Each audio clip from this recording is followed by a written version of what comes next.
The homestead inspector stood in the cabin doorway, staring at the most grotesque stone stove he had ever seen. It was not a simple firebox with a chimney. It was a massive, irregular blob of stone and clay that filled one entire corner of the cabin. Lumpy, asymmetrical, covered in bulges and protrusions, it looked like a child had built it, or someone who had never seen a proper stove. "That is the ugliest stove I have ever encountered," the inspector said, "and I doubt it works properly. Stoves should be cast iron, manufactured, properly designed, not this pile of rocks." "Light your pocket watch, Wayne," Jonas Millhouse replied. "I lit my fire at 6 this morning.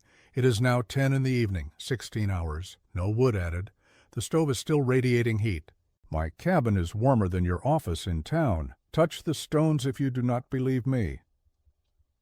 The year was 1871, and what Jonas Millhouse had built would be called the ugly stove, mocked as the work of someone too poor to buy a real stove, and investigated by fire marshals who thought the irregular design must be a fire hazard. But his ugly stone stove would save 258 lives and prove that sometimes the ugliest solution heats the best, because ugly means massive thermal mass and optimized heat extraction. The secret? Cast iron stoves heat fast and cool fast. Stone stoves heat slow and cool slow.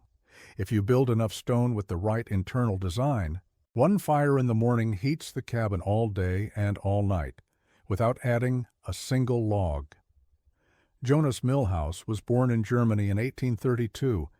His father was a stonemason who specialized in masonry heaters, large tiled stoves called kachelofen that were common in Central Europe.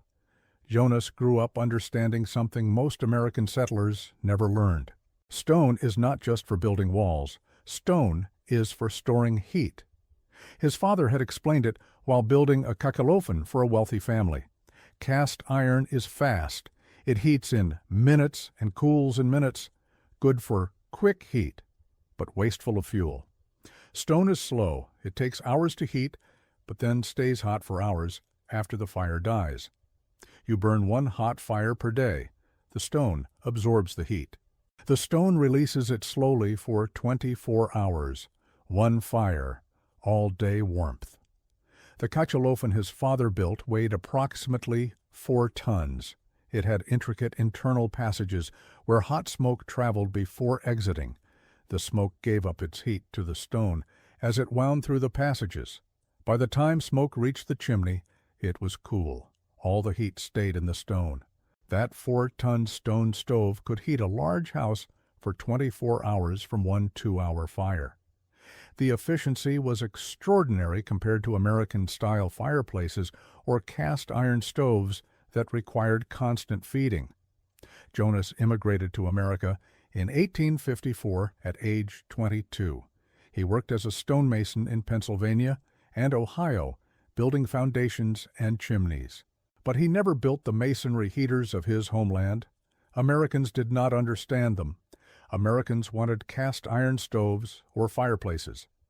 In 1868, Jonas headed west to Montana Territory. He claimed a homestead and began building. His first cabin had a standard stone fireplace. It worked adequately but burned enormous amounts of wood and required constant tending. Jonas knew there was a better way. In the summer of 1871, Jonas began building his masonry heater. He had no tile. He had no manufactured components. He had stones from his land and clay from a nearby creek. He would build an American version of a kachelofen using frontier materials and frontier methods. The design was based on his father's work, but adapted to what Jonas could build alone with rough stones. The core principle was simple. Build a firebox where you burn a hot fire. Build stone passages where hot smoke travels on a long path before reaching the chimney. The longer the smoke path, the more heat transfers to the stone. The more stone mass, the longer the heat lasts. Jonas built the firebox first. A chamber approximately 2 feet wide, 2 feet deep, and 18 inches high. Large enough to burn a substantial load of wood, but not enormous. The firebox walls were thick stone, 12 inches minimum. This stone would get very hot from direct fire exposure. From the firebox he built a smoke channel, not straight up to the chimney. A winding path through the stone mass. The smoke exited the back of the firebox and traveled horizontally through a channel in the stone, then turned and traveled vertically up the side, then turned and traveled horizontally across the top, then turned and traveled down the other side, then finally exited through the chimney. The total smoke path was approximately 20 feet long. 20 feet of hot smoke traveling through stone channels, giving up heat at every inch. By the time smoke reached the chimney, it was barely warm. All its heat had transferred to the surrounding stone. The stone mass around these channels was massive. Jonas used every large stone he could find or move. He built walls 3 feet thick in some places. The structure grew irregularly as he worked, bulging where he found good stones, narrowing where stones were scarce. He had no formal plan. He built by feel, by understanding, by instinct. The result was profoundly ugly. No symmetry, no clean lines, just a lumpy, irregular mass of stones mortared with clay, filling the entire northeast corner of the cabin. It rose 7 feet high, extended 4 feet from each wall, and probably weighed 6 tons. Other homesteaders passing by saw Jonas building and shook their heads. Millhouse is building some kind of stone monstrosity in his cabin. Must be too poor to buy a proper stove. That ugly pile of rocks will never heat worth a damn. You need cast iron for proper heating. He is wasting his time. That thing will smoke him out or collapse or both. Jonas ignored the criticism and kept building. He understood what they did not. Mass matters. The bigger the thermal mass, the longer it holds heat. His ugly stone stove was huge because huge meant long-lasting heat. By late September, the stove was complete. From outside the cabin, you could see the chimney rising. From inside, you saw the massive, irregular stone structure dominating one corner. The firebox door was a crude iron plate salvaged from abandoned equipment. The whole thing looked primitive, improvised, wrong. The first test came on a cold October morning. Jonas loaded the firebox with dry wood, not a small fire. A large hot fire filling the entire firebox. He lit it and let it burn at maximum intensity. The fire roared for 2 hours. The flames were so hot that the stone around the firebox glowed red. Jonas fed wood steadily, keeping the fire at peak temperature. Heat poured into the stone mass. The winding smoke channels filled with flames and superheated gases. The stone absorbed energy at a massive rate. After 2 hours, Jonas let the fire die. He did not bank coals for later. He let it go completely out.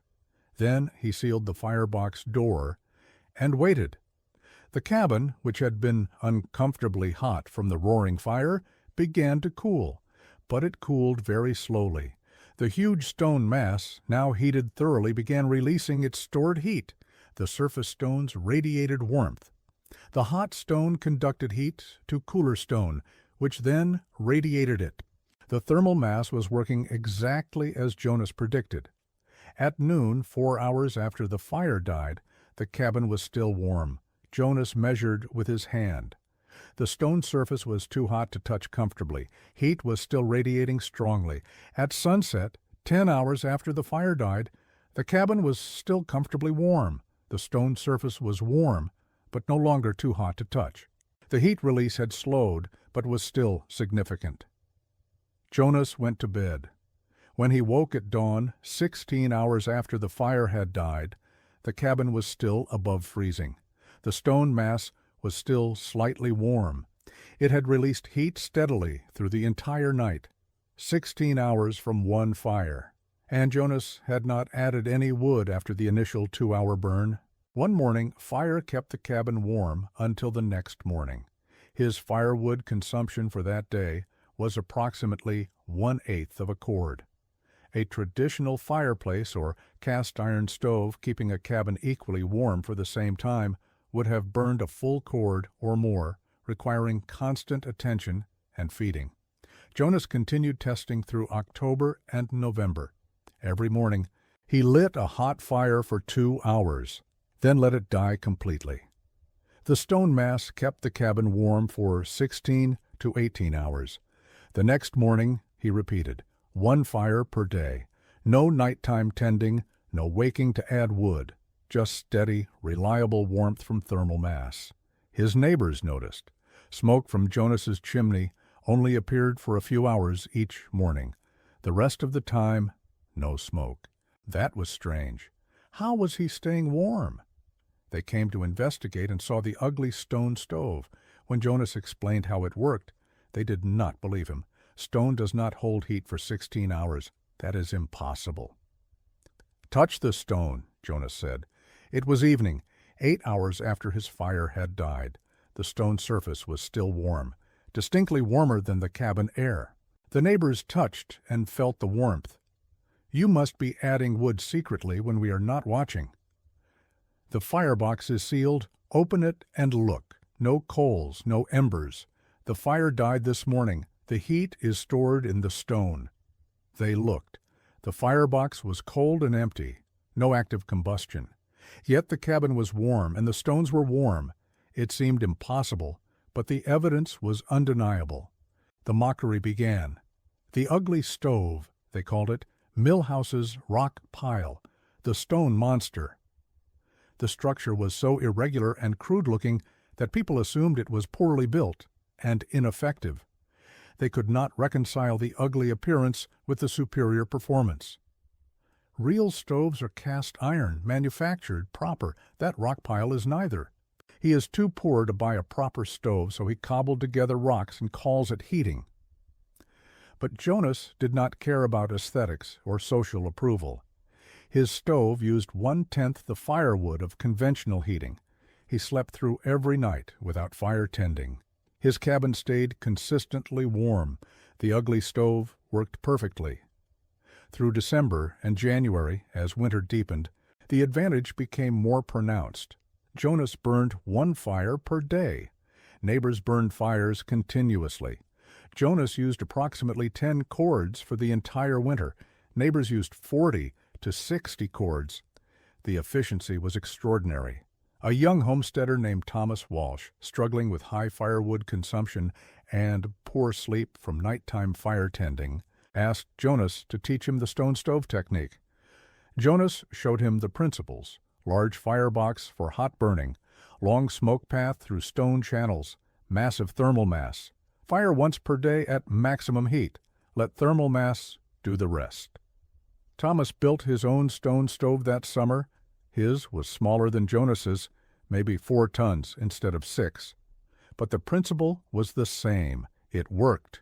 1 fire per day. Warmth all day and night, Thomas told others. By the winter of 1872 to 73, 8 homesteads had stone masonry heaters. All reported the same results: dramatic fuel savings, no nighttime fire tending, superior comfort. The technique was proven, but adoption remained slow because the stoves were ugly and labor-intensive to build. Building a 6-ton stone structure required weeks of work, finding and moving thousands of pounds of stone, mixing clay mortar, building channels and passages. It was much easier to buy a cast iron stove or build a simple fireplace. If you are fascinated by these masonry heater designs that provided superior efficiency through massive thermal mass, make sure to subscribe to our channel. We uncover the forgotten heating technologies that use stone and understanding to outperform manufactured equipment. Hit that subscribe button so you do not miss the next episode. The winter of 1873 to 74 brought validation under extreme conditions. An early blizzard in November destroyed a sawmill that supplied much of the regional firewood. Lumber yards ran out of stock. Homesteaders who relied on purchased firewood faced crisis.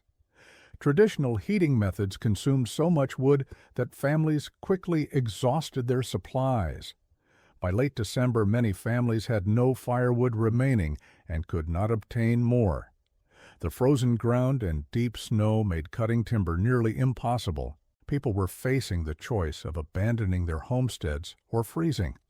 The families with stone masonry heaters were in a completely different situation.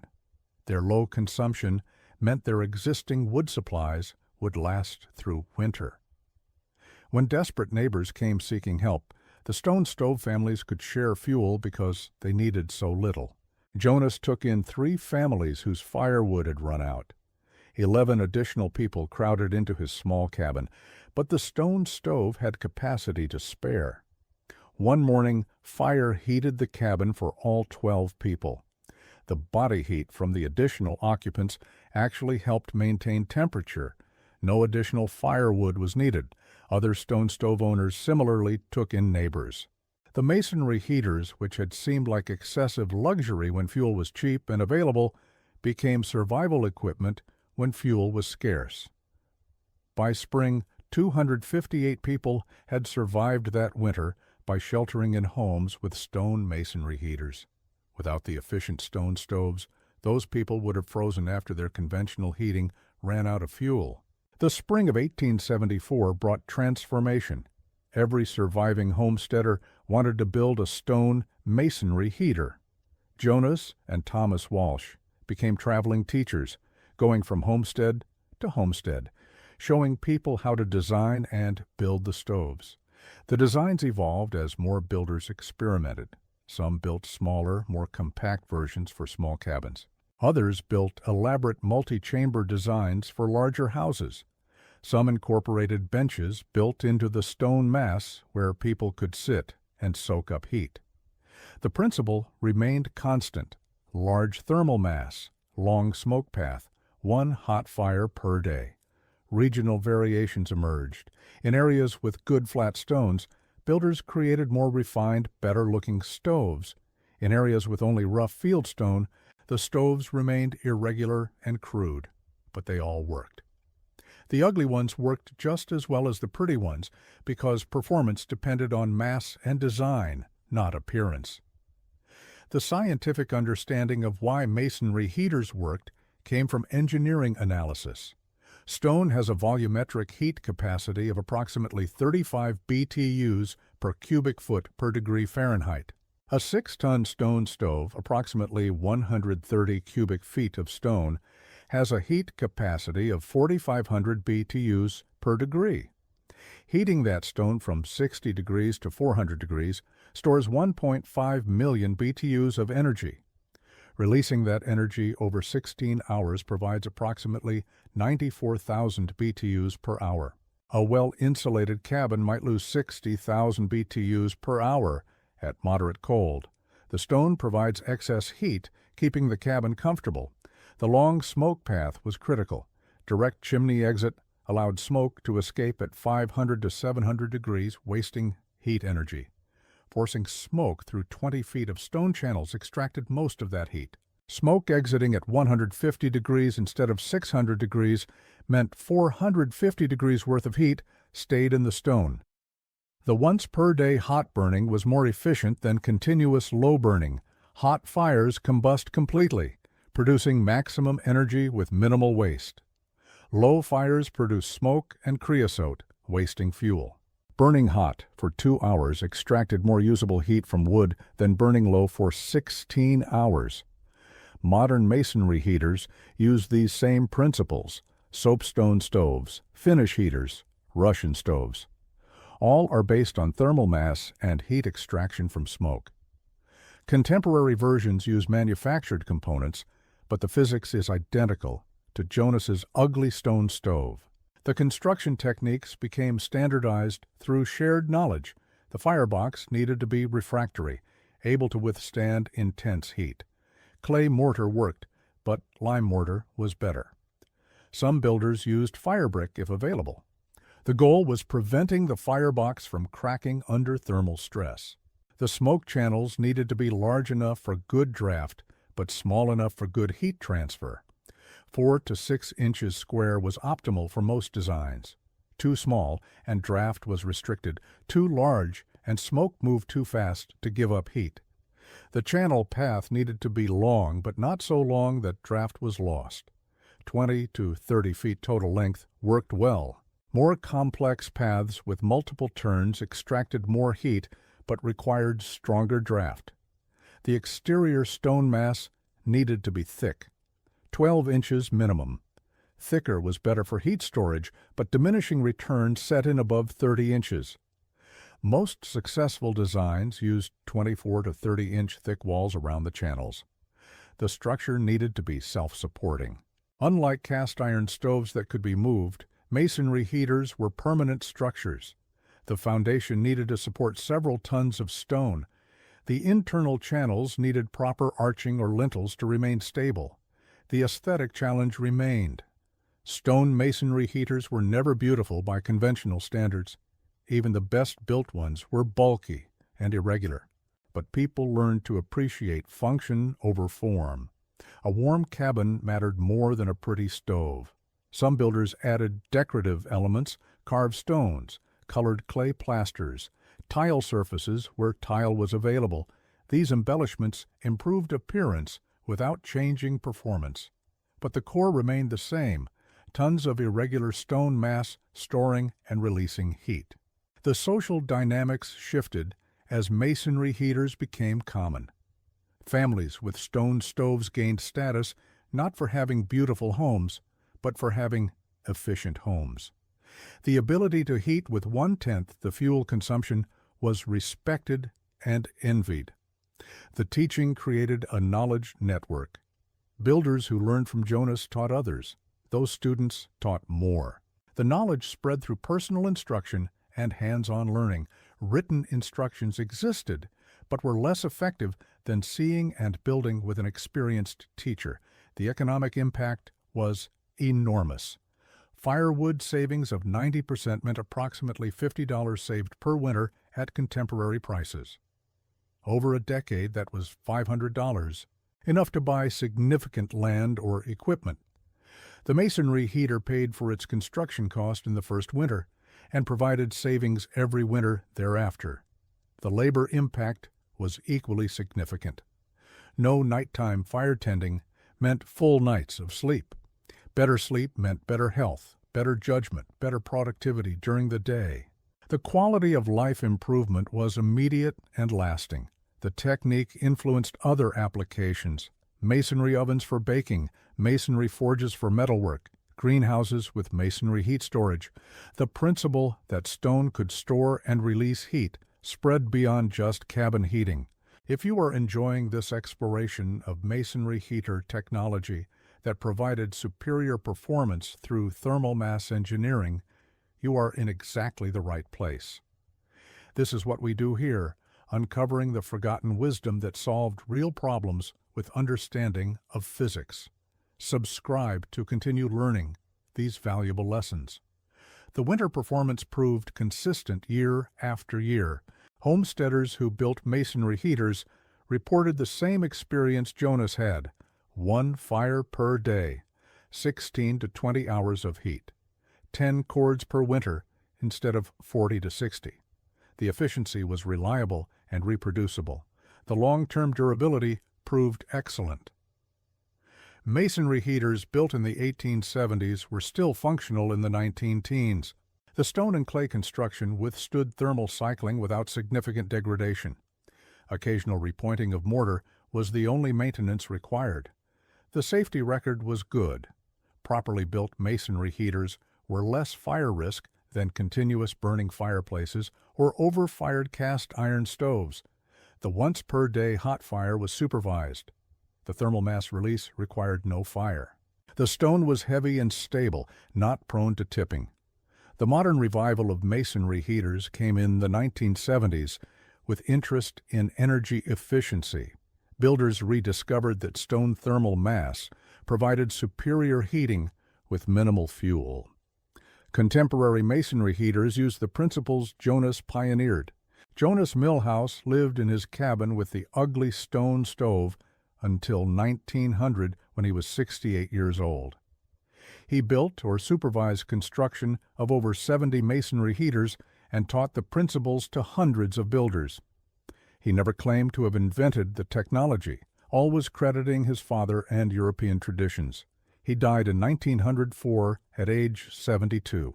His original ugly stone stove was still functional when the cabin was eventually abandoned in the 1920s. The stones that homesteaders had mocked as ugly served reliably for 50 years. His legacy is in the 258 lives saved and the thousands who lived more comfortably with efficient heating. His legacy is in the knowledge that thermal mass can store heat, that ugly can be optimal, and that sometimes the best stove is the one that looks like a pile of rocks. The lesson is clear. Aesthetics are preferences. Performance is physics. A beautiful cast iron stove that requires constant feeding and burns through enormous fuel is less valuable than an ugly stone stove that heats for 16 hours from one fire. The homesteaders mocked Jonas's ugly stone stove. They called it the rock pile. They said it proved he was too poor for a real stove. They said stone could not heat properly. But when winter came and their cast iron stoves consumed fuel at unsustainable rates, while Jonas's stone stove ran on one fire per day, the mockery stopped. 16 hours from one fire. Not through magic or deception. Through thermal mass. Through extracting heat from smoke before it escaped. Through building 6 tons of stone that absorbed heat when hot and released heat when cold. Through understanding that slow release beats fast burning. Jonas Millhouse figured it out. 258 people lived because he did, and the frontier learned that ugly stoves can heat better than pretty stoves if ugly means massive thermal mass and optimized heat extraction. The ugly stone stove that everyone laughed at became the efficient stove that everyone copied. The rock pile that seemed primitive became the technology that outperformed manufactured equipment. The irregular, lumpy, asymmetrical mass of stone became the solution that saved lives through the worst winters. 16 straight hours, one morning fire, no wood added. The cabin stayed warm from dawn to dawn because 6 tons of stone held the heat and released it slowly. That was the ugly stove's secret. That was the principle that worked when everything else failed. Everyone mocked until they froze. Then they learned. And the ugly stone stove became the standard for efficient heating because ugly was optimal, and optimal was survival. Form follows function, and function keeps you alive. That was the lesson of the ugly stone stove. That was the legacy of Jonas Millhouse. Build massive. Build for thermal mass. Build ugly if ugly works better. Heat for 16 hours from one fire. Save fuel. Save labor. Save lives. The stones are ugly. The heating is beautiful.